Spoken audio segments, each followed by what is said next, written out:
বলে আসছি, সেটা ন্যায্য না অন্যায্য সেটা বলার আমরা কেউ না।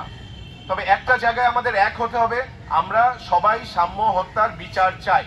পরবর্তী কর্মসূচি ঘোষণা করছি। আমরা আগামী 22 তারিখ বৃহস্পতিবার ঢাকা বিশ্ববিদ্যালয়ের কলাভবনের সামনে অপরাজেয় বাংলার পাদদেশে ঢাকা বিশ্ববিদ্যালয়ের শিক্ষার্থীরা অবস্থান কর্মসূচি পালন করব। আমরা 22 তারিখ অর্থাৎ আগামী বৃহস্পতিবার পর্যন্ত দেখব তদন্ত কার্যক্রমের অগ্রগতি। আমরা যদি তদন্ত কার্যক্রমে সন্তুষ্ট হতে না পারি, যদি মূল খুনিদের আগামী বৃহস্পতিবার পর্যন্ত ধরা না হয়, তাহলে আমরা পুরো ঢাকা বিশ্ববিদ্যালয়কে সাথে নিয়ে স্বরাষ্ট্র মন্ত্রণালয় অভিমুখে লং মার্চ করব। এটি আমাদের সাম্যর বিশ্ববিদ্যালয়ের বন্ধুদের সংবাদ সম্মেলনে আপনাদের সবাইকে আমন্ত্রণ।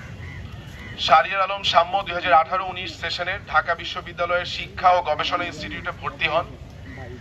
ঢাকা বিশ্ববিদ্যালয়ে আসার আগে থেকেই সে বিভিন্ন যৌক্তিক দাবিতে দেশে আন্দোলন করে আসছিল। প্রশ্ন ফাঁস আন্দোলন, ডাকসু আন্দোলন থেকে শুরু করে জুলাই গণ অভ্যুত্থান, সব আন্দোলনেই সাম্যর সম্মুখ সারির যোদ্ধা হিসেবে উপনীত হন। ক্যাম্পাস সংলগ্ন সোহরাওয়ার্দী উদ্যানে নির্মমভাবে হত্যা করা হয়। সাম্য সবার আগে ঢাকা বিশ্ববিদ্যালয়ের একজন শিক্ষার্থী, কিন্তু আমরা দুঃখজনকভাবে দেখতে পাচ্ছি সাম্যর হত্যাকাণ্ডের পর তাকে নিয়ে রাজনৈতিক ছাত্র সংগঠনগুলো বিভাজন ও নোংরা রাজনীতি করে যাচ্ছে। এই নির্মম হত্যাকাণ্ডকে ঘিরে রাজনৈতিক দলাদলি আমাদেরকে আসলেই আশাহত করে।